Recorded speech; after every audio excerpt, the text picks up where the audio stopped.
ਜੋ ਗੁਰਦੇਵ ਕੰਧ ਨਹੀਂ ਹਿਰੈ, ਜੋ ਗੁਰਦੇਵ ਦੇਹੁਰਾ ਫਿਰੈ। ਜੇ ਗੁਰਦੇਵਾਂ ਦੀ ਕਿਰਪਾ ਹੋਵੇ ਤਾਂ ਕੰਧ ਹੁੰਦਾ ਮਨੁੱਖਾ ਸਰੀਰ, ਨਿਸਫਲ ਨਾਸ ਨਹੀਂ ਹੁੰਦਾ। ਇਹਦੇ ਕੰਧ ਹੁੰਦਾ ਸਰੀਰ ਵਿੱਚੋਂ ਸ਼ੁਭ ਗੁਣਾ ਰੂਪੀ ਧਨ ਨੂੰ ਕਾਮ ਆਦਿਕ ਚੋਰ ਹਿਰੈ ਭਾਵ ਚਰਾਉਂਦੇ ਨਹੀਂ ਹਨ। ਜਾਂ ਗੁਰਦੇਵਾਂ ਦੀ ਕਿਰਪਾ ਹੋਏ ਤਾਂ ਦੇਰ ਦਾ ਮੂੰਹ ਮੇਰੇ ਵਾਲੇ ਪਾਸੇ ਭਗਵਾਨ ਨੇ ਫੇਰਤਾ। ਪਹਿਲਾਂ ਸਾਖੀ ਸੁਣਾ ਕੇ ਆਇਆ। ਔਂਡਾ ਸ਼ਹਿਰ ਹਜੂਰ ਸਾਹਿਬ ਤੋਂ 56 ਮੀਲ ਤੇ 70 ਕਿਲੋਮੀਟਰ ਤੇ ਆ। ਨਾਗਨਾਥ ਉਹ ਮੰਦਿਰ ਦਾ ਨਾਂ ਹੈ। ਪੱਛਮ ਵੱਲ ਉਹਦਾ ਮੰਦਿਰ ਦਾ ਦਰਵਾਜ਼ਾ ਖੁੱਲ੍ਹਦਾ। ਕਹਿੰਦੇ ਦੇਖ ਲਓ ਪਰਮਾਤਮਾ ਨੇ ਮੰਦਿਰ ਹੀ ਘੁਮਾਤਾ ਸੀ ਮੇਰੇ ਵਾਸਤੇ। ਗੁਰਦੇਵ ਪਿਤਾ ਨੇ ਕਿਰਪਾ ਕੀਤੀ ਹੈ। ਜੋ ਗੁਰਦੇਵ ਤਾਂ ਛਾਪਰ ਛਾਈ, ਜੋ ਗੁਰਦੇਵ ਸਹਿਜ ਨਿਕਸਾਈ। ਕਰੀਆਂ ਗੁਰਦੇਵਾਂ ਦੀ ਕਿਰਪਾ ਹੋਈ ਤਾਂ ਭਗਵਾਨ ਨੇ ਆਪ ਆ ਕੇ ਦੇਵਤਿਆਂ ਨੂੰ ਮਜ਼ਦੂਰ ਲਾ ਕੇ ਮੇਰੀ ਛੱਪਰੀ ਨਹੀਂ ਬਣਾਈ। ਪਿੱਛੇ ਆਪਾਂ ਛੰਨ ਬੰਨਣ ਦਾ ਪ੍ਰਸੰਗ ਸੁਣ ਕੇ ਵੀ ਆਏ ਆ। ਕਾ ਪਹਿਚਾਨ ਛਵਾਈ ਹੋ। ਜਾਂ ਗੁਰਦੇਵਾਂ ਦੀ ਕਿਰਪਾ ਹੋਈ ਤਾਂ ਭਗਵਾਨ ਨੇ ਨਦੀ ਚੋਂ ਸੇਜਾ ਨਿਕਲਵਾਈ। ਉਹ ਵੀ ਪਰਮਾਤਮਾ ਦੀ ਕਿਰਪਾ ਹੋਈ। ਕਿਉਂਕਿ ਸਲੇਮ ਬਾਦਸ਼ਾਹ ਨੇ ਜਿਸ ਵੇਲੇ ਨਾਮਦੇਵ ਨੂੰ ਵਿਦਾ ਕੀਤਾ ਸੀ ਨਾ, ਪਹਿਲਾਂ ਸ਼ਬਦ ਸੁਣਿਆ ਆਪਾਂ ਨੇ, ਗਊ ਮੋਈ ਜਿਉਂਦੀ ਹੋ ਗਈ, ਉਹਦਾ ਪੇਟ ਦਰਦ ਹਟ ਗਿਆ। ਉਹਨੇ ਬੜੀ ਵਧੀਆ ਇੱਕ ਸੇਜਾ ਭੇਟਾ ਕੀਤੀ ਸੋਨੇ ਦੀ। ਰਸਤੇ 'ਚ ਆਉਂਦਿਆਂ ਭਗਤ ਜੀ ਨੇ ਸੋਚਿਆ ਸੇਜਾ ਸਾਡੇ ਕਿਹੜੇ ਕੰਮ ਆਉਣੀ। ਉਹ ਨਦੀ 'ਚ ਸੁਟਾਤੀ। ਬਾਦਸ਼ਾਹ ਨੂੰ ਲੱਗ ਗਿਆ ਪਤਾ ਵੀ ਭਗਤ ਨੇ ਤਾਂ ਬੜੀ ਨਰਾਦਰੀ ਕੀਤੀ ਹੈ, ਮੇਰੀ ਦਿੱਤੀ ਹੋਈ ਸੇਜਾ ਨਦੀ ਸੁਟਾਤੀ। ਬਾਦਸ਼ਾਹ ਨੇ ਤਰੀਕੇ ਦੇ ਨਾਲ ਸੁਨੇਹਾ ਭੇਜਿਆ, ਉਹ ਜੀ ਮੇਰੇ ਸਹਿਜਾਦੇ ਦੀ ਸੀ, ਜੋ ਮੋੜਦੇ ਮੈਂ ਤੈਨੂੰ ਹੋਰ ਬੜੀ ਵਧੀਆ ਦੇ ਦੂੰਗਾ। ਉਸ ਵਕਤ ਇਹਨਾਂ ਨੇ ਕੀ ਕੀਤਾ, ਹਾਂ ਜੀ ਨਾਮਦੇਵ ਜੀ ਕਹਿੰਦੇ ਅੱਛਾ ਐਂ ਕਰੋ, ਆਹ ਨਦੀ 'ਚੋਂ ਕੱਢ ਲਓ, ਜਿੰਨੀਆਂ ਲੋੜ ਆ ਉਨੀਆਂ ਕੱਢ ਲਓ। ਉਹ ਜਦ ਉਹਨਾਂ ਦੇ ਭੇਜੇ ਸੀ ਬੰਦੇ, ਉਹ ਨਦੀ ਦੇ ਵਿੱਚ ਵੜ ਗਏ। ਜਾ ਕੇ ਹਜ਼ਾਰਾਂ ਹੀ ਸੇਜਾਂ ਪਈਆਂ। ਉਹ ਕਹਿੰਦੇ ਇੱਥੇ ਤਾਂ ਬਹੁਤ ਪਈਆਂ ਨੇ, ਇਹ ਜੀਆਂ ਤਾਂ ਆਪਣੇ ਵਾਲੀ ਤਾਂ ਜਮਾਂ ਹੀ ਫਿੱਕੀ ਲੱਗਦੀ ਹੈ, ਤਾਂ ਬਹੁਤ ਵਧੀਆ ਪਈਆਂ। ਇਹ ਰਾਜੇ ਦੀਆਂ ਅੱਖਾਂ ਖੁੱਲ੍ਹ ਗਈਆਂ ਵੀ ਇਹ ਤਾਂ ਕਈ ਬੜੇ ਪਹੁੰਚੇ ਮਹਾਂਪੁਰਖ ਨੇ। ਜੋ ਗੁਰਦੇਵ ਸੇਜ ਨਿਕਸਾਈ। ਬਾਦਸ਼ਾਹ ਨੂੰ ਸਦਾ ਕੇ ਨਦੀ ਦੇ ਕਿਨਾਰੇ ਖਿਲਾਰ ਕੇ ਕਹਿੰਦੇ ਜਿਹੜੀ ਤੇਰੀ ਸੇਜਾ ਉਹ ਲੈ ਲਾ। ਬੜਾ ਹੈਰਾਨ ਹੋਇਆ, ਚਰਨਾਂ ਤੇ ਡਿੱਗ ਕੇ ਫਿਰ ਮਾਫੀ ਮੰਗੀ। ਉਸ ਵੇਲੇ ਨਾਮਦੇਵ ਜੀ ਕਹਿਣ ਲੱਗੇ, ਬਾਦਸ਼ਾਹ ਜੇ ਤੇਰਾ ਮਨ ਬੇਈਮਾਨ ਨਾ ਹੁੰਦਾ, 10 ਸੇਜਾਂ ਇੱਥੇ ਮਿਲਣੀਆਂ ਸੀ, 70 ਅੱਗੇ ਪ੍ਰਲੋਚ ਮਿਲਣੀਆਂ ਸੀ, ਤਾਂ ਹੁਣ ਸਿਰਫ 10 ਪਈਆਂ ਚੱਕ ਕੇ ਲੈ ਜਾ। ਸੋ ਇਸ ਪ੍ਰਕਾਰ ਹੈ ਕਿ ਸ਼ਰਧਾ ਦੀ ਗੱਲ ਹੈ ਸਾਰੀ। ਜੋ ਗੁਰਦੇਵ ਤਾਂ 68 ਨਹਾਇਆ, ਜੋ ਗੁਰਦੇਵ ਤਨ ਚੱਕਰ ਲਗਾਇਆ। ਜੇ ਗੁਰਦੇਵ ਦੀ ਕਿਰਪਾ ਹੋਵੇ ਤਾਂ ਘਰ ਬੈਠੇ 68 ਤੀਰਥਾਂ ਦੇ ਇਸ਼ਨਾਨ ਕਰਨ ਦਾ ਫਲ ਮਿਲ ਜਾਂਦਾ। ਜੇ ਗੁਰਦੇਵ ਦੀ ਕਿਰਪਾ ਹੋਵੇ ਤਾਂ ਸਰੀਰ ਉੱਤੇ ਦੁਆਰਕਾ ਦੇ ਚੱਕਰ ਜਿਹੜੇ ਹੈ ਤਿਲਕ ਲੱਗ ਜਾਂਦੇ ਨੇ, ਜਿਸ ਤਰ੍ਹਾਂ ਪਿਰਥੂ ਰਾਜੇ ਦੇ ਸਰੀਰ ਉੱਤੇ ਦੁਆਰਕਾ ਦੇ ਤਿਲਕ ਲੱਗ ਗਏ ਸੀ। ਜਿਸ ਵੇਲੇ ਗੁਰਦੇਵਾਂ ਦੀ ਕਿਰਪਾ ਹੋਈ ਤਾਂ ਰਾਜਾ ਅਮਰੀਕ ਦੀ ਰੱਖਿਆ ਲਈ ਦੁਰਬਾਸ਼ਾ ਰਿਖੀ ਦੇ ਸਰੀਰ ਪਿੱਛੇ ਫਿਰ ਸੁਦਰਸ਼ਨ ਚੱਕਰ ਵੀ ਲੱਗ ਗਿਆ ਸੀ ਇੱਕ ਵਾਰੀ। ਜੋ ਗੁਰਦੇਵ ਤਾਂ ਦੁਆਦਸ ਸੇਵਾ। ਜੇ ਗੁਰਦੇਵਾਂ ਦੀ ਕਿਰਪਾ ਹੋਵੇ ਤਾਂ ਦੁਆ 10, 2 ਤੇ 10 12 ਸੂਰਜ ਦੀ ਸੇਵਾ ਕਰਦੇ ਆ। ਸੋ ਪੁਰਾਣਾ ਤੇ ਸਿਮਰਤੀਆਂ 'ਚ ਇੱਕ ਮਹੀਨੇ ਦਾ ਅਲੱਗ-ਅਲੱਗ ਸੂਰਜ ਕਲਪ ਕੇ 12 ਸੂਰਜ ਮੰਨੇ ਆ। ਉਹਨਾਂ 12 ਸੂਰਜਾਂ ਦੀ ਗਿਣਤੀ ਇਉਂ ਕਰਦੇ ਆ, ਪਹਿਲਾ ਇੰਦਰ, ਦੂਜਾ ਧਾਤਾ, ਫਿਰ ਭਾਗ, ਪੂਸਾ, ਮਿੱਤਰ, ਵਰਣ, ਸੋ ਅਰਿਅਮਾ, ਅੰਸ਼ੂ। ਸੋ ਇਸੇ ਪ੍ਰਕਾਰ ਵਿਵਸਤ, ਤਵਸਤਾ, ਸਬਦਾ ਤੇ ਵਿਸ਼ਨ। ਜਾਂ ਫਿਰ ਇਹ ਮਹਾਨ ਕੋਸ਼ 'ਚ ਲਿਖੇ ਹੋਏ ਆ। ਸੋ ਜਾਂ ਲਿਖੇ ਫਿਰ ਜੈ, ਵਿਜੈ, ਬਲ, ਸੁਬਲ, ਨੰਦ, ਸੁਨੰਦ, ਭਦਰ, ਸੁਭਦਰ, ਚੰਡ, ਬਨੀਤ। ਸੋ ਇਸ ਪ੍ਰਕਾਰ ਇਹ ਸਾਰੇ ਨਾਮ ਇਹਨਾਂ ਦੇ ਬਣਦੇ। ਜਿਸ ਪ੍ਰਕਾਰ ਜੇ ਗੁਰਦੇਵਾਂ ਦੀ ਕਿਰਪਾ ਹੋਵੇ ਤਾਂ 12 ਸੂਰਜ ਦੀ ਸੇਵਾ ਕਰਦੇ ਆ। 10 ਪਾਰਖਦ ਇਹ ਜਿਹੜੇ ਹੈ ਇਹਨਾਂ ਦੀ ਸੇਵਾ ਕਰਦੇ। 10 ਪਾਰਖਦ ਆ ਜਿਹੜੇ ਜੈ, ਵਿਜੇ, ਬਲ, ਸਬਲ ਦੱਸੇ ਆ, ਇਹ 10 ਪਾਰਖਦ ਹੋ ਗਏ। ਦੁਆਦਸ ਸੇਵਾ ਹੁੰਦੀ। 11 ਲక్ష్ਮੀ ਦੀ ਮੂਰਤੀ, 12ਵਾਂ ਵਿਸ਼ਨੂੰ ਭਗਵਾਨ ਦੀ ਮੂਰਤੀ। ਇਸ ਪ੍ਰਕਾਰ ਕਹਿੰਦੇ ਨਾਮਦੇਵ ਜੀ ਇਹਨਾਂ 12 ਦੀ ਸੇਵਾ ਕਰਨ ਦਾ ਫਲ ਘਰ ਬੈਠੇ ਮਿਲ ਜਾਂਦਾ। 10 ਪਾਰਖਦ ਲਏ ਸੀ, ਲక్ష్ਮੀ ਤੇ ਵਿਸ਼ਨੂੰ 12 ਹੋ ਗਏ। ਉਹ ਆਪਣੇ ਮਤ ਅਨੁਸਾਰ ਆਪਣੇ ਸੰਗੀਆਂ ਨੂੰ ਦੱਸ ਰਹੇ ਆ। ਕਹਿੰਦੇ ਜੇ ਗੁਰਦੇਵਾਂ ਦੀ ਕਿਰਪਾ ਹੋਵੇ ਤਾਂ 12 ਪ੍ਰਕਾਰ ਦੀ ਸੇਵਾ ਕਰਨ ਦਾ ਫਲ ਘਰ ਬੈਠਿਆਂ ਮਿਲ ਜਾਂਦਾ। 12 ਰਾਸਾਂ ਦੇ ਦੇਵਤੇ ਦੀ ਸੇਵਾ ਕਰਦੇ ਆ। ਇਸ ਕਰਕੇ ਇਹ ਸਾਰੇ ਜਿੰਨੇ ਨੇ ਨਾ ਆ ਕੇ ਸੇਵਾ ਕਰਦੇ ਨੇ। ਮੰਗਲ, ਬੁੱਧ, ਸੂਰਜ, ਸ਼ੁੱਕਰ, ਬ੍ਰਹਸਪਤ, ਸ਼ਨੀ ਜਿਹੜੇ ਆ, ਸ਼ੁੱਕਰ, ਚੰਦਰਮਾ, ਬੁੱਧ, ਮੰਗਲ, ਸ਼ਨੀ, ਬ੍ਰਹਸਪਤ, ਇਹ ਸਭ ਆਪਾਂ ਕਹਿੰਦੇ ਉਹ ਫਲਾਨਾ ਗ੍ਰਹਿ, ਢਿਮਕਾ ਗ੍ਰਹਿ। ਕਹਿੰਦੇ ਨਾਮ ਦੇ ਨਾਲ ਤਾਂ ਗ੍ਰਹਿ ਵੀ ਸੇਵਾ ਕਰਨ ਲੱਗ ਜਾਂਦੇ। ਗ੍ਰਹਿ ਨਿਵਾਰੇ ਸਤਿਗੁਰੂ ਦੇ ਆਪਣਾ ਨਾਮ ਨੂੰ ਹਲੇ ਸਮਝੇ ਹੀ ਨਹੀਂ ਤੁਸੀਂ। ਕੋਈ ਬੰਦਾ ਸਮਝਦਾ ਨਾਮ ਦੀ ਤਾਕਤ ਕਿੰਨੀ ਹੈ। ਨਾਮ ਪਰਮੇਸ਼ਰ ਆਪ ਹੀ ਹੈ ਤੇ ਪਰਮੇਸ਼ਰ ਨਾਲੋਂ ਵੱਡਾ ਕੌਣ ਹੈ। ਮੂਲ ਮੰਤਰ ਦਾ ਅਭਿਆਸ ਕਰੀ ਜਾਓ, ਠੋਕ ਵਜਾ ਕੇ ਇਹ ਗੱਲ ਹੈ ਵੀ ਜੇ 32 ਮਾਲਾ ਰੋਜ਼ ਕਰੀ ਜਾਏ ਨਾ ਸਾਰੀ ਜ਼ਿੰਦਗੀ, ਕੁੱਲ ਬ੍ਰਹਿਮੰਡ ਤੁਹਾਡੇ ਚਰਨਾਂ 'ਚ ਪੈ ਜਾਣਗੇ ਆ ਕੇ। ਮਾੜੀ ਮੋਟੀ ਤਾਂ ਗੱਲ ਕਾਹਦੀ ਹੈ, ਗੱਲ ਵੀ ਐਵੇਂ ਕਹੀ ਜਾਣਾ ਹੁੰਦਾ ਨਹੀਂ, ਫੇਰ ਤਾਂ ਮੁਸ਼ਕਿਲ ਹੀ ਹੈ। ਤੇ ਇਸ ਪ੍ਰਕਾਰ ਕਹਿੰਦੇ ਨੇ ਜਾਓ ਗੁਰਦੇਵ ਸਭ ਹੈ ਬਿਖ ਮੇਵਾ। ਜੇ ਗੁਰਦੇਵਾਂ ਦੀ ਕਿਰਪਾ ਹੋਵੇ ਤਾਂ 9 ਪ੍ਰਕਾਰ ਦੇ ਬਿਖ ਫਲ ਸਾਰੇ ਮੇਵੇ ਵਾਂਗੂ ਮਿੱਠੇ ਹੋ ਜਾਂਦੇ ਨੇ। ਬਿਖ ਫਲ 9 ਕਿਹੜੇ ਆ? ਇੱਕ ਤਾਂ ਵਤ ਸੁਨਾਵ, ਹਾਰਦਰ, ਸਕਤੁਕ, ਪ੍ਰਦੀਪਨ, ਸ਼ੌਰਾਸ਼ਟਿਕ, ਸਿੰਘਕ, ਕਾਲਕੂਟ, ਹਲਾਹਲ, ਬ੍ਰਹਮਪੁੱਤਰ। ਇਹ 9 ਪ੍ਰਕਾਰ ਦੇ ਜ਼ਹਿਰ ਦੇ ਫਲ ਨੇ। ਇਹ ਵੀ ਅੰਮ੍ਰਿਤ ਬਣ ਜਾਂਦੇ ਆ ਕਹਿੰਦੇ ਜੇ ਗੁਰਦੇਵ ਦੀ ਕਿਰਪਾ ਹੋਵੇ। ਜਿਸ ਤਰ੍ਹਾਂ ਮੀਰਾਬਾਈ ਨੂੰ ਦਿੱਤੀ ਹੋਈ ਵਿਆਹ ਅੰਮ੍ਰਿਤ ਹੋ ਗਈ ਸੀ ਅਤੇ ਸਮੁੰਦਰ ਚੋਂ ਨਿਕਲੀ ਹੋਈ ਵਿਆਹ ਸ਼ਿਵ ਜੀ ਨੇ ਰਾਮ ਨਾਮ ਕਹਿ ਕੇ ਆਪਣੇ ਗਲ ਦੇ ਵਿੱਚ ਹਜਮ ਕਰ ਲਈ, ਪਰ ਵਿਆਹ ਨੇ ਸ਼ਿਵ ਜੀ ਨੂੰ ਰੰਚਕ ਮਾਤਰ ਵੀ ਦੁੱਖ ਨਹੀਂ ਦਿੱਤਾ। ਨਾਮ ਮਹਾਤਮ ਸ਼ੰਕਰ ਜਾਨਤ ਕੰਠ ਹਲਾਹਲ ਲੀਨ ਪਛਾਈ। ਇਹ ਗੁਰੂ ਨਾਨਕ ਪ੍ਰਕਾਸ਼ ਕਥਾ ਆਈ ਹੈ। ਜਾਓ ਗੁਰਦੇਵ ਤਾਂ ਸੰਸਾ ਟੂਟੈ, ਜਾਓ ਗੁਰਦੇਵ ਤਾਂ ਜਮ ਤੇ ਛੂਟੈ। ਜੇ ਗੁਰਦੇਵਾਂ ਦੀ ਕਿਰਪਾ ਹੋਵੇ ਤਾਂ ਪ੍ਰਮਾਣ ਤੇ ਪ੍ਰਮੇਗਤ ਸੰਸਾ ਦੂਰ ਹੋ ਜਾਂਦਾ। ਜੇ ਗੁਰਦੇਵਾਂ ਦੀ ਕਿਰਪਾ ਹੋਵੇ ਤਾਂ ਜੀਵ ਜਮਦੂਤ ਤੋਂ ਛੁੱਟ ਜਾਂਦਾ। ਸੋ 12 ਪ੍ਰਕਾਰ ਦੀ ਸੇਵਾ ਜਿਹੜੀ ਘਰੇ ਬੈਠੀ ਫਲ ਮਿਲਦਾ, ਉਹ ਨਾਮਦੇਵ ਜੀ ਆਪਣੇ ਮਤ ਅਨੁਸਾਰ ਹਿੰਦੂ ਮਤ 'ਚ ਦੱਸਦੇ ਆ ਤੇ ਉਹੀ ਆਪਾਂ ਇੱਧਰਲੇ ਪਾਸੇ ਵੀ ਲਾ ਲੈਣੀ। ਸੇਵਾ ਜੇ ਸੇਵਾ ਹੀ ਹੁੰਦੀ ਹੈ।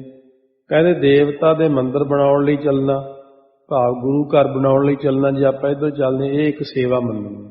ਮੰਦਿਰ ਦੀ ਪਰਿਕਰਮਾ ਕਰਨੀ, ਇਹੀ ਆਪਾਂ ਜਿਵੇਂ ਗੁਰੂ ਘਰ ਦੀ ਹਰਿਮੰਦਰ ਸਾਹਿਬ ਦੀ ਪਰਿਕਰਮਾ ਕਰੀਏ। ਸੋ ਦੇਵਤੇ ਦੇ ਧਾਮ ਪਰਸਣ ਲਈ ਯਾਤਰਾ ਕਰਨੀ, ਇਹ 3 ਸੇਵਾ ਪੈਰਾਂ ਦੀਆਂ ਮੰਨੀਆਂ ਨੇ। ਜਿਵੇਂ ਆਪਾਂ ਯਾਤਰਾ ਕਰਨ ਜਾਈਏ ਪੈਦਲ, ਪੈਰਾਂ ਦੀ ਸੇਵਾ 3 ਪ੍ਰਕਾਰ ਦੀ ਦੱਸੀ ਹੈ। ਸੋ ਇਸੇ ਪ੍ਰਕਾਰ ਹੈ ਪੂਜਾ ਵਾਸਤੇ ਫੁੱਲ ਤੋੜਨੇ, ਉਹ ਆਪਾਂ ਵੀ ਸਿਹਰੇ ਬਣਾ ਲੈਂਦੇ ਹਾਂ। ਦੇਵ ਮੰਦਿਰ 'ਚ ਝਾੜੂ ਦੇਣਾ ਆਪਾਂ ਵੀ ਦਿੰਦੇ ਹਾਂ ਗੁਰੂ ਘਰ 'ਚ ਜਾ ਕੇ। ਮੂਰਤੀ ਨੂੰ ਇਸ਼ਨਾਨ ਸ਼ਿੰਗਾਰ ਆਦਿ ਕਰਨਾ। ਇਸ ਪ੍ਰਕਾਰ ਇੱਧਰ ਗੁਰੂ ਸਾਹਿਬ ਦੀ ਜਿਹੜੀ ਪ੍ਰਤੱਖ ਸੇਵਾ ਕਰਨੀ ਹੈ, ਹੱਥੀਂ ਸੇਵਾ ਕਰਨੀ, ਇਸ਼ਨਾਨ ਕਰਾਉਣਾ ਹਰਿਮੰਦਰ ਸਾਹਿਬ ਜਾ ਕੇ, ਦਰਵਾਜ਼ੇ ਬਾਰੀਆਂ ਝਾੜਨੇ ਜਾ ਕੇ, ਕੱਪੜਾ ਲੈ ਕੇ ਗੁਰੂ ਘਰ ਦੀ ਸਫਾਈ ਕਰਨੀ। ਇਹ 3 ਹੱਥਾਂ ਦੀਆਂ ਸੇਵਾ ਨੇ। ਸੋ ਇਸੇ ਪ੍ਰਕਾਰ ਕੰਨਾਂ ਦੀ ਇੱਕ ਸੇਵਾ ਹੁੰਦੀ ਹੈ, ਨਾਮ ਜਪਣਾ, ਕੀਰਤਨ ਕਰਨਾ। ਇਹ 2 ਤਰ੍ਹਾਂ ਦੀ ਜ਼ੁਬਾਨ ਦੀ ਪਹਿਲਾਂ ਸੇਵਾ ਦੱਸੀ ਹੈ, ਮੂੰਹ ਨਾਲ ਕੀਰਤਨ ਕਰਨਾ ਤੇ ਨਾਮ ਜਪਣਾ। ਕੰਨਾਂ ਦੀ ਸੇਵਾ ਜਿਹੜੀ ਹਰੀ ਦੀ ਕਥਾ ਆਪਾਂ ਸੁਣਦੇ, ਬਾਣੀ ਦੀ ਕਥਾ ਜਿਹੜੀ ਹੈ, ਹਰ ਕੀ ਕਥਾ ਹਿਰਦੈ ਵਸਾਵੈ, ਸੁਣ ਹਰ ਕਥਾ ਉਤਾਰੀ ਮੈਲ, ਮਹਾਪਨੀਤ ਭਏ ਸੁਖ ਸੈਲ। ਫਿਰ ਅੱਖਾਂ ਦੀ ਸੇਵਾ ਕੀ ਹੈ? ਗੁਰੂ ਗ੍ਰੰਥ ਸਾਹਿਬ ਦੇ ਦਰਸ਼ਨ ਕਰਨੇ ਜਿਹੜੇ। ਸੋ ਇਸੇ ਪ੍ਰਕਾਰ ਜਿਹੜਾ ਪ੍ਰਸ਼ਾਦ ਸਿਰ ਤੇ ਰੱਖ ਕੇ ਲੈ ਕੇ ਜਾਣਾ ਜਾਂ ਗੁਰੂ ਗ੍ਰੰਥ ਸਾਹਿਬ ਦਾ ਸਰੂਪ ਸੀਸ ਤੇ ਲੈਣਾ, ਇਹ ਸੇਵਾ ਸਿਰ ਦੀ ਸੇਵਾ ਮੰਨੀ ਗਈ ਆ। ਸੋ ਫਿਰ ਗੁਰੂ ਗ੍ਰੰਥ ਸਾਹਿਬ ਤੋਂ ਹਰਿਮੰਦਰ ਸਾਹਿਬ ਜਾਂਦੇ ਮੱਥਾ ਟੇਕਣ, ਉੱਥੋਂ ਫੁੱਲ ਦਿੰਦੇ ਇੱਕ, ਉਹ ਫੁੱਲ ਨੂੰ ਸੁੰਘਣਾ, ਇਹ ਨੱਕ ਦੀ ਸੇਵਾ ਹੋ ਗਈ। ਫਿਰ ਉਹਨੂੰ ਦਸਤਾਰ ਦੇ 'ਚ ਟੰਗ ਲੈਣਾ, ਇਹ ਵੀ ਸੇਵਾ। ਕਈ ਗੁਰੂ ਘਰਾਂ 'ਚੋਂ ਆਪਾਂ ਨੂੰ ਫੁੱਲ ਮਿਲ ਜਾਂਦੇ ਨੇ। ਇਸ ਪ੍ਰਕਾਰ ਹੈ। ਕਹਿੰਦੇ ਜੇ ਗੁਰਦੇਵ ਪਿਤਾ ਜੀ ਹੈ ਤਾਂ ਸਾਰੀਆਂ ਸੇਵਾਵਾਂ ਵੀ ਮਿਲ ਜਾਂਦੀਆਂ ਨੇ। ਜਾਓ ਗੁਰਦੇਵ ਤਾਂ ਭਉ ਜਲ ਤਰੈ, ਜਾਓ ਗੁਰਦੇਵ ਤਾਂ ਜਨਮ ਨਾ ਮਰੈ। ਜੇ ਗੁਰਦੇਵਾਂ ਦੀ ਕਿਰਪਾ ਹੋਵੇ ਤਾਂ ਭਉ ਜਲ ਸੰਸਾਰ ਸਮੁੰਦਰ ਤੋਂ ਤਰ ਜਾਂਦਾ। ਜੇ ਗੁਰਦੇਵਾਂ ਦੀ ਕਿਰਪਾ ਹੋਵੇ ਤਾਂ ਜੀਵ ਜੰਮਦਾ ਮਰਦਾ ਨਹੀਂ ਹੈ। ਜਾਓ ਗੁਰਦੇਵ 8-10 ਵਿਵਹਾਰ। ਜੇ ਗੁਰਦੇਵਾਂ ਦੀ ਕਿਰਪਾ ਹੋਵੇ ਤਾਂ 18 ਪੁਰਾਣਾਂ ਦੇ ਪੜ੍ਹਨ ਦਾ ਵਿਹਾਰ ਪ੍ਰਾਪਤ ਹੁੰਦਾ। ਇਸ ਕਰਕੇ ਇਹ ਵੀ 18 ਪੁਰਾਣ ਜਿਹੜੇ ਫਿਰ ਉਹਨਾਂ ਦਾ ਵਿਹਾਰ ਕਹਿੰਦੇ ਮਿਲ ਜਾਂਦਾ। ਉਹ ਪੁਰਾਣੀ ਚੀਜ਼ ਦੱਸੀ ਆ, ਜਾਓ ਗੁਰਦੇਵ 8-10 ਵਿਵਹਾਰ। ਜੇ ਤੁਸੀਂ ਗੁਰਦੇਵ ਜੀ ਦੀ ਕਿਰਪਾ ਹੋਵੇ ਤਾਂ ਆਪਾਂ ਨੂੰ ਮਹਾਰਾਜ ਦੀ ਮਿਹਰ ਹੋਵੇ ਤਾਂ ਕਈ ਸਿੰਘ ਹਫ਼ਤੇ ਦੇ ਹਫ਼ਤੇ ਸਹਿਜ ਪਾਠ ਦਾ ਭੋਗ ਪਾਈ ਜਾਂਦੇ ਆ, ਕਈ 15 ਦਿਨਾਂ ਬਾਅਦ ਪਾਉਂਦੇ ਆ। ਮੈਂ ਦੇਖੇ ਸਿੰਘ, ਬੜੀ ਕਿਰਪਾ ਮਹਾਰਾਜ ਦੀ, ਮਹੀਨੇ ਬਾਅਦ ਭੋਗ ਪਾਈ ਜਾਂਦੇ ਸਹਿਜ ਪਾਠ ਦਾ। ਜੇ ਗੁਰਦੇਵ ਦੀ ਕਿਰਪਾ ਹੋਵੇ ਕੀ ਨਹੀਂ ਹੁੰਦਾ। ਜਾਓ ਗੁਰਦੇਵ 18 ਹੈ ਭਾਰ। ਜੇ ਗੁਰਦੇਵਾਂ ਦੀ ਕਿਰਪਾ ਹੋਵੇ ਗੁਰੂ ਗ੍ਰੰਥ ਸਾਹਿਬ ਦੀ ਤਾਂ 18 ਭਾਰ, 18 ਪਰਬ ਜੋ ਇਸੇ ਪ੍ਰਕਾਰ ਕਹਿੰਦੇ ਨੇ ਮਹਾਭਾਰਤ ਦੇ ਹਨ। ਨਾਮਦੇਵ ਜੀ ਹਿੰਦੂ ਮਤ 'ਚ ਕਹਿੰਦੇ ਨੇ, ਉਹਨਾਂ ਨੂੰ ਜਾਣ ਲੈਂਦਾ। ਜਾਂ ਕਹਿੰਦੇ 18 ਭਾਰ ਬਨਸਪਤੀ ਨੂੰ ਪਰਮੇਸ਼ਰ ਦੀ ਰਮਾਵਲੀ ਨਿਸ਼ਚੈ ਕਰਦਾ। ਕੀ ਨਿਸ਼ਚੈ ਕਰਦਾ? ਜੇ ਗੁਰਦੇਵ ਦੀ ਕਿਰਪਾ ਹੋਵੇ, ਚਾਰੇ ਪਾਸੇ ਜਿੰਨੇ ਦਰਖਤ ਹਰਿਆਵਲਤਾ, ਕਹਿੰਦੇ ਪਰਮੇਸ਼ਰ ਦੀ ਜੋਤ ਕਰਕੇ ਹੀ ਆ। ਫਿਰ ਪਰਮੇਸ਼ਰ ਦੀ ਰਮਾਵਲੀ ਹੈ। ਬਿਨ ਗੁਰਦੇਵ ਆਵਰ ਨਹੀਂ ਜਾਈ, ਨਾਮ ਦਿਓ ਗੁਰ ਕੀ ਸਰਨਾਈ। ਕਹਿੰਦੇ ਇਉਂ ਨਿਸ਼ਚੈ ਕਰਕੇ ਜਾਣ ਲਓ ਕਿ ਗੁਰਦੇਵਾਂ ਤੋਂ ਬਿਨਾਂ ਤਰਨ ਦੀ ਹੋਰ ਜਗ੍ਹਾ ਨਹੀਂ। ਮੈਂ ਨਾਮਦੇਵ ਨੇ ਤਾਂ ਇੱਕ ਗੁਰੂ ਦੀ ਸ਼ਰਨੀ ਗ੍ਰਹਿਣ ਕੀਤੀ ਹੈ। ਗੁਰ ਮੇਰੀ ਜੀਵਨ ਗੁਰ ਆਧਾਰ, ਗੁਰ ਮੇਰੀ ਵਰਤਣ ਗੁਰ ਪਰਵਾਰ, ਗੁਰ ਮੇਰਾ ਖਸਮ ਸਤਿਗੁਰ ਸਰਨਾਈ, ਨਾਨਕ ਗੁਰ ਪਾਰ ਬ੍ਰਹਮ ਜਾ ਕੀ ਕੀਮ ਨਾ ਪਾਈ। ਗੁਰੂਦੇਵ ਦੀ ਕਿਰਪਾ ਨਾਲ ਸਾਰਾ ਕੁਝ ਬਣ ਜਾਂਦਾ। ਜੇ ਗੁਰਦੇਵ ਧਾਰ ਲਿਆ, ਗੁਰੂ ਵਾਲਾ ਬਣ ਗਿਆ।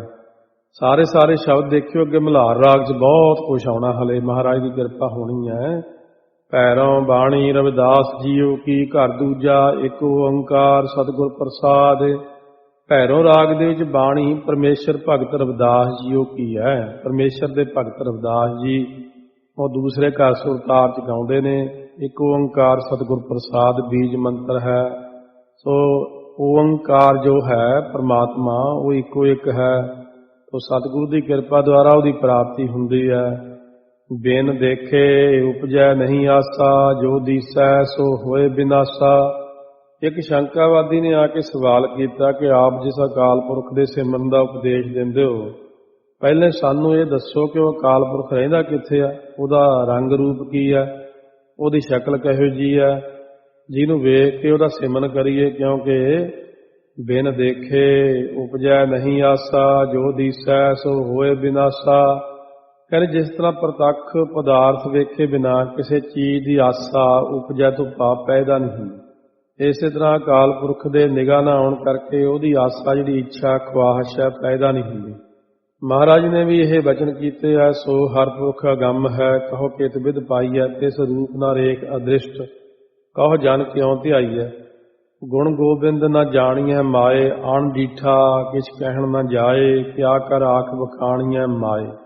ਜੇ ਆਸਾ ਹੀ ਪੈਦਾ ਨਾ ਹੋਈ ਤਾਂ ਸਭ ਵੇਦ ਸ਼ਾਸਤਰ ਨਿਸ਼ਫਲ ਹੈ ਅਤੇ ਅਧਿਕਾਰੀ ਅਨੁਬੰਧ ਕੋਈ ਸਿੱਧ ਨਹੀਂ ਹੋਵੇਗਾ। ਜੇ ਆਪ ਵੇਦਾਂ ਸ਼ਾਸਤਰਾਂ ਦੀ ਸਫਲਤਾ ਅਤੇ ਅਧਿਕਾਰੀ ਅਨੁਬੰਧ ਦੀ ਸਿੱਧੀ ਵਾਸਤੇ ਸ੍ਰੀ ਰਾਮਚੰਦਰ ਕ੍ਰਿਸ਼ਨ ਆਦਿ ਅਵਤਾਰਾਂ ਨੂੰ ਅਕਾਲ ਪੁਰਖ ਰੂਪ ਦੱਸੋ ਤਾਂ ਇਹ ਨਿਜਮ ਹੈ।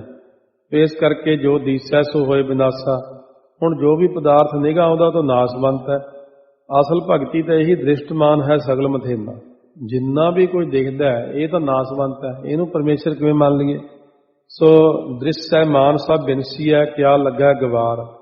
ਦ੍ਰਿਸ਼ਟਮਾਨ ਸਭ ਬਿਨਸੀ ਹੈ, ਕਿਆ ਲੱਗਾ ਗਵਾਰ।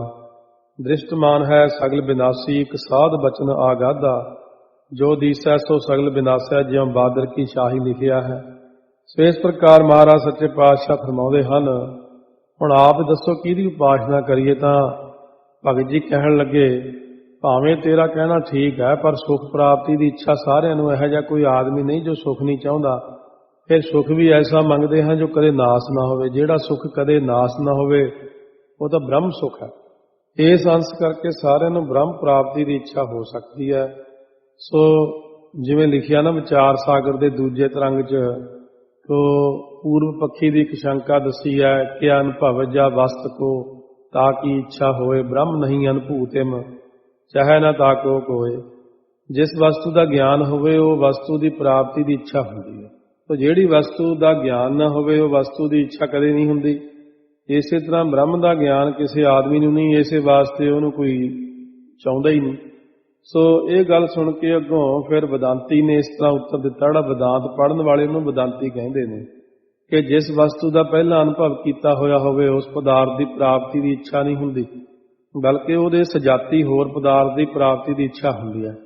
ਸਜਾਤੀ ਹੁੰਦਾ ਉਹਦੀ ਜਾਤੀ ਦੇ ਹੋਰ ਪਦਾਰਥ, ਜਿਵੇਂ ਆਪਣੀ ਜਾਤੀ ਦੇ ਹੋਰ ਮਨੁੱਖ ਨੇ। ਜਾਤੀ ਵਿਜਾਤੀ ਸਵੈਗਤ ਭੇਦ ਰਹਿਤ, ਇਹ ਸਾਰਾ ਜਪਜੀ ਸਾਹਿਬ ਦੀ ਕਥਾ 'ਚ ਦੱਸਿਆ ਹੋਇਆ, ਪਹਿਲੀ ਜਿਹੜੀ ਕਥਾ ਹੋਈ ਵੀ ਹੈ। ਜੇ ਇੱਕ ਵਾਰ ਉਹ ਸੁਣੀ ਹੋਵੇ ਫਿਰ ਅੱਗੇ ਕਥਾ ਸੁਣਨੀ ਸੌਖੀ ਹੋ ਜਾਂਦੀ ਹੈ। ਜਾਂ ਆਤਮਿਕ ਗਿਆਨ ਜਿਹੜੀ ਕਥਾ ਉਹ ਬਹੁਤ ਵਧੀਆ, ਉਹਨੂੰ ਸੁਣ ਕੇ ਫਿਰ ਅੱਗੇ ਗਿਆਨ ਚੰਗਾ ਹੋ ਜਾਂਦਾ। ਹੁਣ ਜੇ ਇਹੋ ਨਿਯਮ ਮੰਨਿਆ ਜਾਏ ਕਿ ਅਨੁਭਵ ਕੀਤੇ ਹੋਏ ਪਦਾਰਥ ਦੀ ਇੱਛਾ ਹੁੰਦੀ ਹੈ, ਤਾਂ ਖਾਧੇ ਹੋਏ ਭੋਜਨ ਵਿੱਚ ਫਿਰ ਇੱਛਾ ਹੋਣੀ ਚਾਹੀਦੀ ਹੈ, ਪਰ ਹੁੰਦੀ ਨਹੀਂ। ਪਰ ਉਹਦੇ ਸਜਾਤੀ ਹੋਰ ਭੋਜਨ ਦੀ ਇੱਛਾ ਹੁੰਦੀ ਹੈ।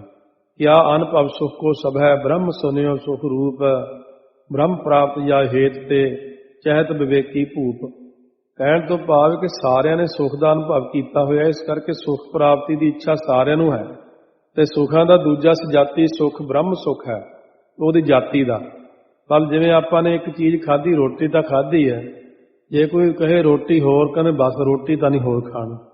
ਸੋ ਇਸ ਪ੍ਰਕਾਰ ਹੁਣ ਉਹਦੇ ਉਸੇ ਚੀਜ਼ ਦੇ ਦੂਜੇ ਸੁੱਖ ਦਾ ਜੇ ਕਹਿ ਦਈਏ ਭਈ ਇਹ ਨਾਲ ਹੁਣ ਆਹ ਚੀਜ਼ ਬਣੀ ਹੋਈ ਆ ਹੋਰ ਖਾਣ ਵਾਲੀ, ਕੋਈ ਵੀ ਲੈ ਲਓ ਨਾ, ਕਹਿੰਦੇ ਚਲੋ ਇਹ ਖਾ ਲੈਂਦੇ ਆ। ਇਸ ਪ੍ਰਕਾਰ ਇੱਕ ਚੀਜ਼ ਦੇ ਰੱਜ ਕਰਕੇ ਦੂਜੇ ਦਾਨ ਭਵ ਹੋਣਾ, ਚਲੋ ਉਹ ਖਾ ਲੈਂਦੇ ਆ। ਹੁਣ ਇਹ ਰੋਟੀ ਤਾਂ ਨਹੀਂ ਖਾਣੀ, ਇਹ ਹੁਣ ਖਾ ਲਈ, ਹੁਣ ਤੀਜੀ ਚੀਜ਼ ਰੱਖੀਏ, ਕਹਿੰਦੇ ਬਸ, ਕਹਿੰਦੇ ਇਹ ਤਾਂ ਖਾ ਲਓ ਇੱਕ, ਕਹਿੰਦੇ ਚਲੋ ਇਹ ਖਾ ਲੈਂਦੇ ਆ। ਕਿਉਂਕਿ ਇਹ ਅੱਗੇ ਅੱਗੇ ਇਹਨੂੰ ਸਜਾਤੀ ਕਹਿੰਦੇ, ਉਸੇ ਜਾਤੀ ਦਾ ਹੋਣਾ। ਆਪਾਂ ਹੁਣ ਕਹਿੰਦੇ ਦੇਖੋ ਸੁੱਖ ਤਾਂ ਭੋਗੇ ਹੀ ਹੋਏ ਨੇ, ਸੁੱਖ ਤਾਂ ਸਾਰਿਆਂ ਨੂੰ ਪਤਾ ਹੈ, ਤੇ ਕਹਿੰਦੇ ਇਸੇ ਪ੍ਰਕਾਰ ਇਹਦਾ ਸਜਾਤੀ, ਇਹਦੀ ਜਾਤੀ ਦਾ ਸੁੱਖ ਕਿਹੜਾ ਬ੍ਰਹਮ ਸੁੱਖ ਹੈ, ਇੰਨੀ ਅੰਸ਼ ਕਰਕੇ ਬ੍ਰਹਮ ਦੀ ਇੱਛਾ ਬਣ ਸਕਦੀ ਹੈ। ਇਸ ਤਰੀਕੇ ਨਾਲ ਉਸ ਅਕਾਲ ਪੁਰਖ ਦਾ ਚਿੰਤਨ ਕਰਨਾ ਚਾਹੀਦਾ। ਸੋ ਦੂਜਾ ਭਾਵ ਇਸ ਤਰ੍ਹਾਂ ਵੀ ਹੈ, ਕਾਵਿਆ ਗ੍ਰੰਥਾਂ 'ਚ 4 ਪ੍ਰਕਾਰ ਦਾ ਦਰਸ਼ਨ ਕਥਨ ਕੀਤਾ ਹੈ। ਇੱਕ ਤਾਂ ਪ੍ਰਤੱਖ ਦਰਸ਼ਨ ਹੁੰਦਾ ਹੈ ਸਾਹਮਣੇ, ਇੱਕ ਸੁਪਨ ਦਰਸ਼ਨ ਸੁਪਨੇ 'ਚ ਹੁੰਦਾ ਹੈ, ਇੱਕ ਜਿਵੇਂ ਮੂਰਤੀ ਦਰਸ਼ਨ ਜਿਵੇਂ ਫੋਟੋ ਦੇਖਦੀ ਮਹਾਰਾਜ ਦੀ, ਇੱਕ ਸ਼ਰਵਣ ਦਰਸ਼ਨ ਜਿਵੇਂ ਕਥਾ ਦੇ ਰਾਹੀਂ ਸਾਖੀ ਸੁਣ ਕੇ। ਸੋ ਸ਼ਰਵਣ ਦਰਸ਼ਨ ਕਰਕੇ ਬ੍ਰਹਮ ਦੀ ਇੱਛਾ ਪੈਦਾ ਹੋ ਜਾਂਦੀ ਹੈ। ਜਦੋਂ ਕਥਾ ਕਰਦੇ ਆ ਉਦੋਂ ਮਨ 'ਚ ਇੱਛਾ ਹੁੰਦੀ ਹੈ ਅਸੀਂ ਵੀ ਦਰਸ਼ਨ ਕਰੀਏ। ਇਹ ਫਿਰ ਜੀਵ ਤਰਦਾ ਕਿਉਂ ਨਹੀਂ, ਕਹਿੰਦੇ ਬਿਨ ਦੇਖੇ ਉਪਜਾ ਨਹੀਂ ਆਸਾ। ਪ੍ਰਤੱਖ ਅੱਖਾਂ ਨਾਲ ਵੇਖੇ ਬਿਨਾਂ ਪਰਮਾਤਮਾ ਦੇ ਸਿਮਰਨ ਕਰਨ ਦੀ ਇੱਛਾ ਪੈਦਾ ਨਹੀਂ ਹੁੰਦੀ। ਜੋ ਦੀਸੈ ਸੋ ਹੋਏ ਬਿਨਾਸਾ, ਜੋ ਪਦਾਰਥ ਦਿਸ ਰਹੇ ਹਨ ਉਹ ਨਾਸਵੰਤ ਹੋ ਜਾਣ ਕਰਕੇ, ਨਾਸਵੰਤ ਹੋਣ ਵਾਲੇ ਸਾਰੇ, ਤੇ ਉਹਨਾਂ ਪਦਾਰਥਾਂ ਦੀ ਆਸਾ ਕਰਦਾ, ਇਸ ਕਰਕੇ ਜੀਵ ਤਰਦਾ ਨਹੀਂ। ਜੀਵ ਕਿਸ ਤਰ੍ਹਾਂ ਤਰੇ, ਬਿਨ ਦੇਖੇ ਉਪਜੈ ਨਹੀਂ ਆਸਾ। ਬਿਨ ਦੇਖੇ ਜੋ ਸਵਰਗ ਆਦਿਕ ਦੇ ਪਦਾਰਥ ਹੈ ਉਹਨਾਂ ਦੇ ਪ੍ਰਾਪਤੀ ਦੀ ਆਸਾ ਖਵਾਹਿਸ਼ ਨਾ ਹੋਵੇ। ਜੋ ਦੀਸੈ ਸੋ ਹੋਏ ਬਿਨਾਸਾ, ਇਸ ਲੋਕ ਦੇ ਜੋ ਪਦਾਰਥ ਦਿਸ ਰਹੇ ਨੇ ਸੋ ਉਹਨਾਂ ਦੀ ਆਸਾ ਤੋਂ ਵੀ ਬਿਨਾ ਹੋਵੇ, ਇਹਨਾਂ ਸਾਧਨਾ ਕਰਕੇ ਜੀਵ ਕਰਦਾ। ਵਰਨ ਸਹਿਤ ਜੋ ਜਾਪੈ ਨਾਮ, ਸੋ ਜੋਗੀ ਕੇਵਲ ਨਿਹਕਾਮ। ਆਪੋ ਆਪਣੇ ਵਰਨ ਆਸ਼ਰਮ ਧਰਮ ਦੇ ਸਹਿਤ ਹੋ ਕੇ ਜੋ ਆਦਮੀ ਨਾਮ ਜਪਦਾ ਹੈ, ਵਰਨ ਹੁੰਦਾ ਅੱਖਰਾਂ ਦੇ ਸਹਿਤ ਜੋ ਨਾਮ ਜਪਦਾ, ਉਹ ਜੋਗੀ ਜੀਵ ਜਿਹੜਾ, ਇੱਥੇ ਜੋਗੀ ਅਰਥ ਜੀਵ ਹੈ। ਜੀਵ ਕੇਵਲ ਤੋਂ ਮਤਲਬ ਹੁੰਦਾ ਸ਼ੁੱਧ, ਤੇ ਨਿਹਕਾਮ ਹੁੰਦਾ ਨਿਸ਼ਕਾਮ ਹੁੰਦਾ। ਪਰਚੈ ਰਾਮ ਰਵੈ ਜਾ ਕੋਈ, ਪਾਰਸ ਪਰਸੈ ਦੁਬਿਧਾ ਨ ਹੋਈ ਰਹਾਉ। ਜਿਹੜਾ ਕੋਈ ਗੁਰਾਂ ਦੇ ਪਰਚਾ ਹੁੰਦਾ ਉਪਦੇਸ਼ ਦੁਆਰਾ, ਜਾਂ ਪਰਚਾ ਹੁੰਦਾ ਪ੍ਰੇਮ ਕਰਕੇ ਰਾਮ ਨੂੰ, ਰਵੈ ਹੁੰਦਾ ਉਚਾਰਦਾ ਹੈ। ਜਿਸ ਤਰ੍ਹਾਂ ਲੋਹਾ ਪਾਰਸ ਨਾਲ ਛੋਹ ਕੇ ਸੋਨਾ ਬਣ ਜਾਂਦਾ, ਇਸੇ ਤਰ੍ਹਾਂ ਉਹ ਗੁਰੂ ਜਿਹੜਾ ਪਾਰਸ ਰੂਪ ਹੁੰਦਾ, ਤੇ ਗੁਰੂ ਰੂਪ ਪਾਰਸ ਨਾਲ ਲੱਗ ਕੇ ਜੀਵ ਸੋਨੇ ਵਰਗਾ ਸ਼ੁੱਧ ਤੇ ਦਵੈਸ਼ ਆਦਿਕ ਵਿਕਾਰ ਉਹਦੇ ਅੰਦਰ ਕੋਈ ਨਹੀਂ। ਮਹਾਰਾਜ ਨੇ ਬਾਣੀ ਅੰਦਰ ਵੀ ਬਚਨ ਕਿਹਾ, ਭਇਆ ਮਨੂਰ ਕੰਚਨ ਫਿਰ ਹੋਵੈ, ਜੇ ਗੁਰ ਮਿਲੈ ਤਨੇਹਾ, ਏਕ ਨਾਮ ਅੰਮ੍ਰਿਤੋ ਦੇਵੈ ਤਉ ਨਾਨਕ ਦ੍ਰਿਸ਼ਟਸ ਦੇਹਾ। ਮਹਾਰਾਜ ਨੇ ਜਿਵੇਂ ਬਚਨ ਕੀਤਾ ਇਸੇ ਪ੍ਰਕਾਰ, ਪਾਰਸ ਮਾਨੋ ਤਾਂਬੋ ਛੋਏ, ਕਨਕ ਹੋਤ ਨਹੀਂ ਬਾਰ। ਸੋ ਮਨ ਕੀ ਦੁਬਿਧਾ ਖਾਏ, ਬਿਨ ਦੁਆਰੇ ਤ੍ਰੈ ਲੋਕ ਸਮਾਏ। ਅਸਲ ਮੁਨੀ ਉਹੀ ਹੈ ਜੋ ਮਨ ਦੀ ਦੁਬਿਧਾ ਨੂੰ ਖਾਏ ਅਭਾਵ ਕਰੇ।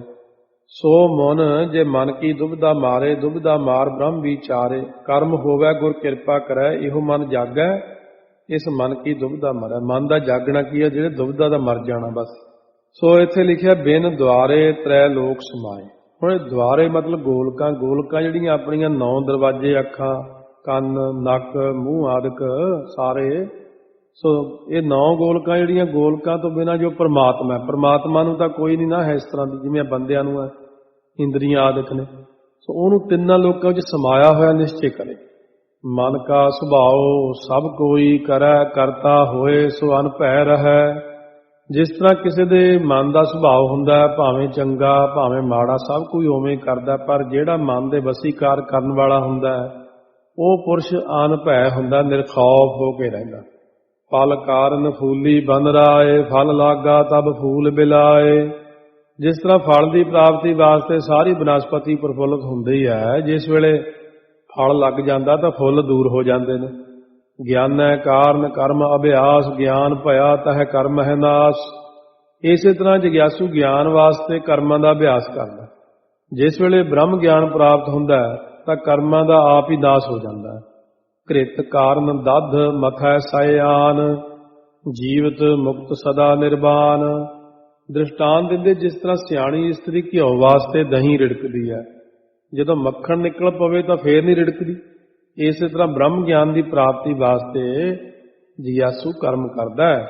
ਜਦ ਬ੍ਰਹਮ ਗਿਆਨ ਹੋ ਜਾਵੇ ਫਿਰ ਕਰਮ ਨਹੀਂ ਕਰਦਾ। ਫਿਰ ਲੋਕ ਕਹਿੰਦੇ ਨੇ ਇਹ ਤਾਂ ਕਰਦਾ, ਆਪ ਤਾਂ ਕਰਦਾ ਨਹੀਂ, ਸਾਨੂੰ ਕਹੀ ਜਾਂਦਾ।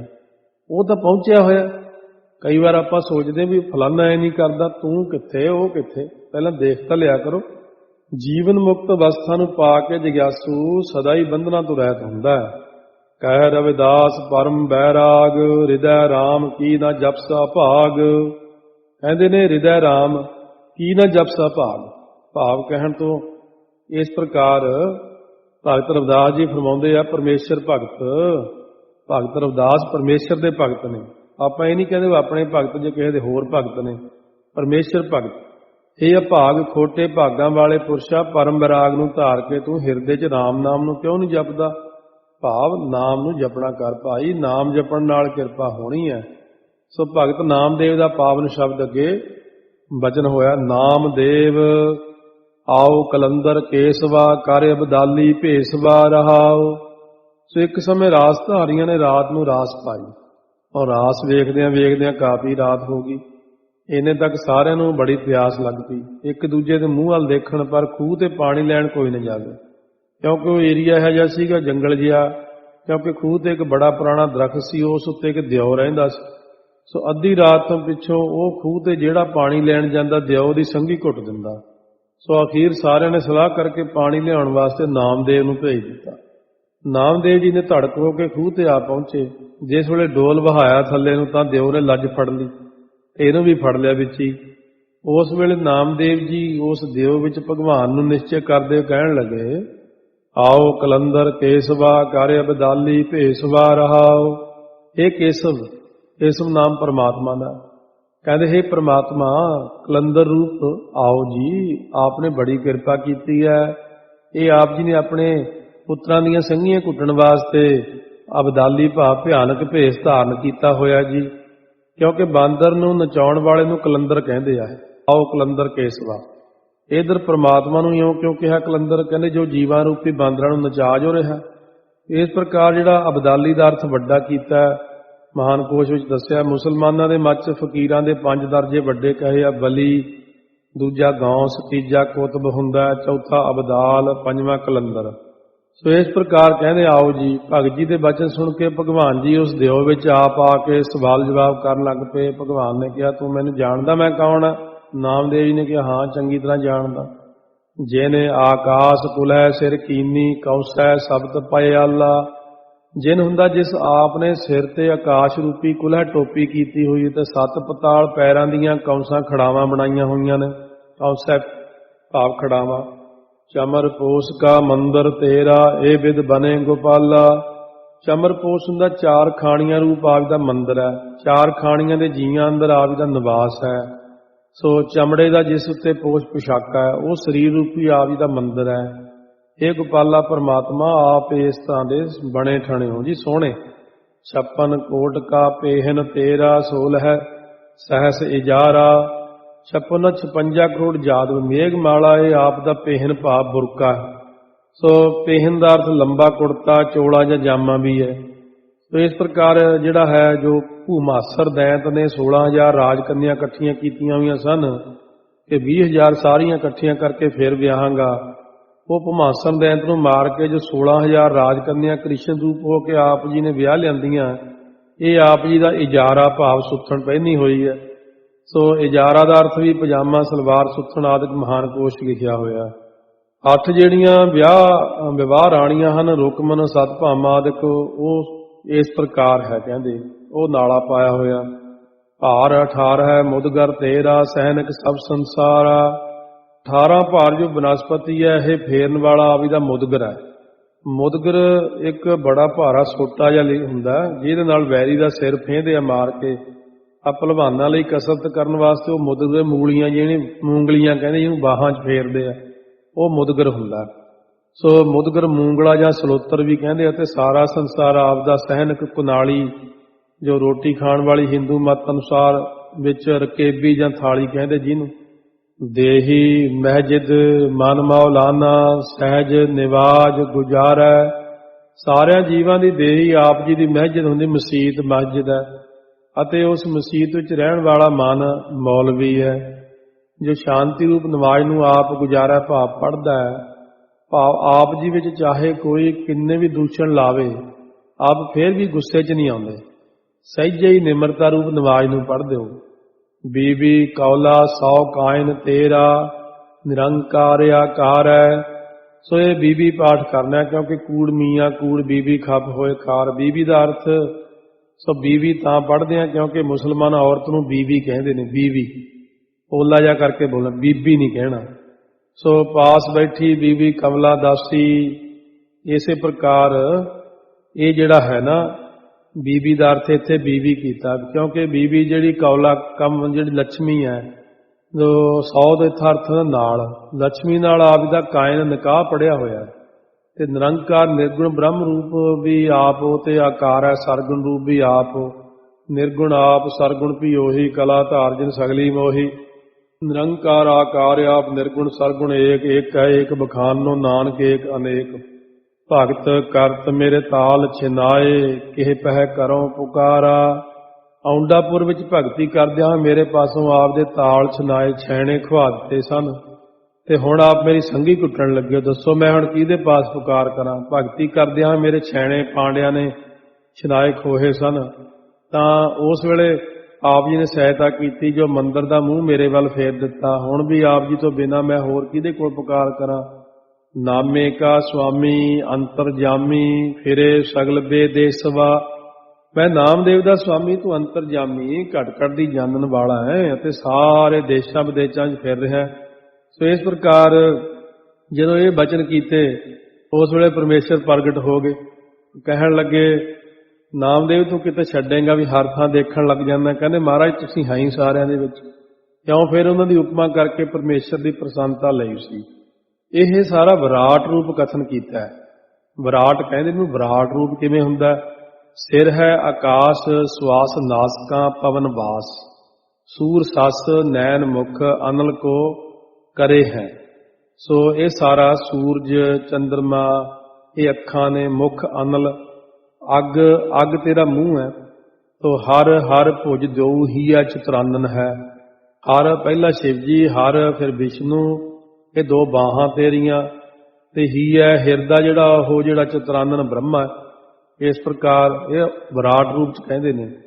ਉਦਰ ਸਕਲ ਵੇਦ ਬਾਣੀ ਮੁਖ ਰਰੇ ਹੈ। ਸਾਰੇ ਵੇਦ ਪੇਟ ਹੈ, ਤੇ ਬਾਣੀ ਸਰਸਵਤੀ ਮੂੰਹ ਨੂੰ ਕਹਿੰਦੇ ਨੇ। ਪਰਬਤ ਹੈ ਅਸਤ, ਰੋਮ ਸਕਲ ਬਨਸਪਤ, ਤੇ ਪਹਾੜ ਹੱਡੀਆਂ ਨੇ, ਤੇ ਸਾਰੀ ਬਨਸਪਤੀ ਤੇਰੇ ਵਾਲ ਨੇ, ਰੋਮ ਨੇ ਤੇਰੇ। ਮੇਘ ਮਾਲ ਬੀਰਜ ਪਤਾਲ ਪਾਵ ਤਰੇ ਹੈ। ਮੇਘ ਮਾਲਾ 96 ਕਰੋੜੀ ਮੇਘ ਮਾਲਾ ਜਿਹੜੀਆਂ ਬੀਰਜ ਰੂਪ ਹੈ, ਤੇ ਪਤਾਲ ਜਿਹੜਾ ਥੱਲੇ ਤੱਕ ਇਹ ਤੇਰੇ ਪੈਰ ਨੇ। ਅਲੱਖ ਰੂਪ ਜਾ ਕੀ ਮਹਿਮਾ ਅਨੂਪ ਦੇਖੋ, ਵਹ ਵਿਸ਼ਵ ਭੂਪ ਵਿਸ਼ਵ ਰੂਪ ਆਪ ਧਰੇ। ਸੋ ਇਸ ਪ੍ਰਕਾਰ ਇਹ ਅਧਿਆਤਮ ਪ੍ਰਕਾਸ਼ ਵਿੱਚ ਆਉਂਦਾ।